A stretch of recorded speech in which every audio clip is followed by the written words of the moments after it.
Assalamualaikum warahmatullahi wabarakatuh. Senang sekali bisa menjumpai Anda bersama saya Salsabila Mustaan dalam acara Bincang iNews.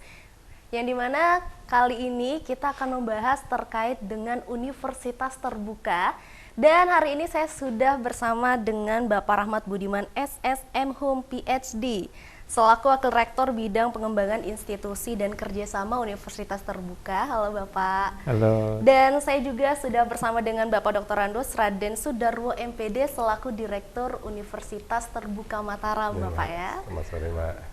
Jadi seperti apa sih Universitas Terbuka itu? Karena saat ini Universitas Terbuka menjadi salah satu pilihan bagi mereka yang ingin melanjutkan ke jenjang perguruan tinggi ya Bapak. Ya. Mungkin bisa dijelaskan Pak terkait dengan UT sendiri itu sebenarnya seperti apa sih? Baik, jadi Universitas Terbuka adalah perguruan tinggi negeri, sama dengan kalau di sini ada UNRAM, sama dengan UNRAM, hanya saja metode pembelajarannya agak berbeda. Kalau di perguruan tinggi tatap muka, jadi mahasiswa datang ke kampus, dosen datang ke kampus, perkuliahan berada di dalam kelas, dosennya berceramah, tapi di UT itu berbeda.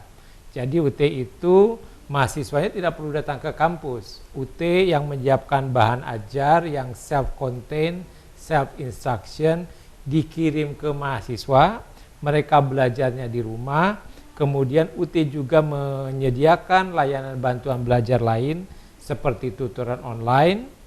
Nah, mahasiswa tidak, kalau mau ikut tutorial itu tidak perlu datang ke kampus, tetapi cukup di rumah. Dosen-dosen inilah yang datang ke rumah mahasiswa. Jadi mahasiswa belajarnya bisa di rumah, bisa di kafe, bisa di kebun, di kantor dan lain sebagainya. Jadi UT lah yang datang ke tempat kediaman mahasiswa. Oh, berarti dia bisa kayak homeschooling gitu ya? Jadi nggak langsung datang ke kampus, melainkan dosennya yang nyamperin mahasiswanya. Betul. Kayak jadi gitu. Dosennya bukan fisiknya, tetapi dalam bentuk perwakilan. Artinya pertama itu dalam bentuk buku-buku tadi, modul, kemudian dalam tutorial. Jadi tutornya bisa di mana saja, di seluruh Indonesia, bahkan di luar negeri. Nah, pertemuannya melalui layar-layar laptop, HP atau PC, jadi berinteraksinya secara digital. Oh, jadi daring ya Bapak ya? Daring, betul. Kemudian berarti apakah UT ini sendiri menyediakan juga layanan untuk perkuliahan di kampus sendiri atau memang full daring ini Pak? Nah baik, jadi kita menyadari bahwa di tanah air kita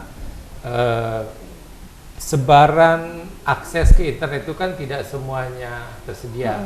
Jadi untuk wilayah-wilayah tertentu yang tidak memiliki akses ke internet, bisa disediakan tatap muka. Jadi mahasiswa berkumpul di satu lokasi, nah nanti kita kirimkan tutor namanya. Seperti Mataram misalnya di sini. Misalnya ada satu daerah yang kesulitan akses ke internet, nanti Pak Direktur ini akan mengirimkan dosen atau tutor untuk datang ke tempat tersebut, sehingga perkuliahan dalam tanda kutip ya, perkuliahan atau tutorial itu bisa tetap dilaksanakan. Oke, berarti memang mempermudah mahasiswanya dalam proses pembelajaran ya Bapak. Kemudian program dari Universitas Terbuka ini sendiri seperti apa sih? Nah, program-program UT-nya? Ya, program kami banyak Pak. Kebetulan yang tadi saya mendengar dari Pak Rahmat bahwa di kantor kami juga sekarang ada 4 kelas yang bertutorial Mbak. Itulah anak-anak bidik misi, yang dulu bidik misi, sekarang GIPKA.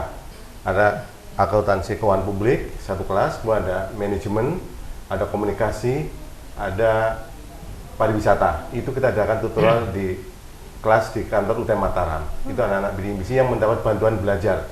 Jadi bukan wajib itu enggak, tapi memang kita memberikan bantuan belajar pada mereka. Kita sediakan waktunya dengan 8 pertemuan dalam 1 semester.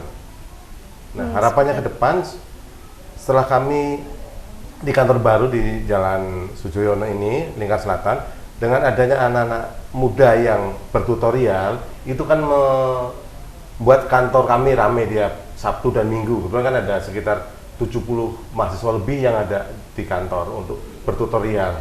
Nah, harapannya masyarakat semakin tahu dengan UT, sehingga ke depan generasi muda semakin banyak yang akan melanjutkan kuliah di UT. Harapannya itu, Mbak. Berarti ada beberapa jurusan yang memang diberikan secara langsung di kampus ya Pak ya? Ini beasiswa semua Mbaknya di kampus. Beasiswa dari pemerintah pusat, di kantor pusat UT. Wah, luar biasa sekali. Nah, kalau berkaitan dengan beasiswa, Pak Warek 4 yang tahu persis ini, bagaimana beasiswa ini bisa berjalan? Oh, Pak? jadi ada beasiswanya juga. Beasiswa, Mungkin bisa dijelaskan Pak beasiswa yang Jadi di UT ini? setiap tahun UT itu mengelola sekitar hampir 40, kalau total ya semua total itu sekitar 40 miliar beasiswa. Baik itu beasiswa yang diberikan oleh sponsor pada mitra-mitra kerjasama kita, maupun beasiswa yang kita ambil dari dana pengelolaan CSR. Nah, dana-dana itu kita distribusikan kepada anak-anak kita di daerah. Selain tadi KIPK, KIPK itu kita memang mendapatkan kuota dari pemerintah, kemudian kita distribusikan berdasarkan aturan, misal program studi apa saja ya, kemudian persyaratan lainnya. Kemudian alhamdulillah Mataram ini dapat kuota untuk KIPK, tetapi di mahasiswa lain, di wilayah lain kita berikan juga insentif beasiswa dari CSR-nya Universitas Terbuka yang dikelola UT gitu. Oh, luar biasa sekali, berarti selain mempermudah para mahasiswanya belajar online juga kan di berbagai macam daerah, ternyata UT juga memberikan berupa beasiswa juga ya. Luar biasa sekali. Bahkan sekarang ini apabila ada pemirsa yang menyaksikan iNews ini,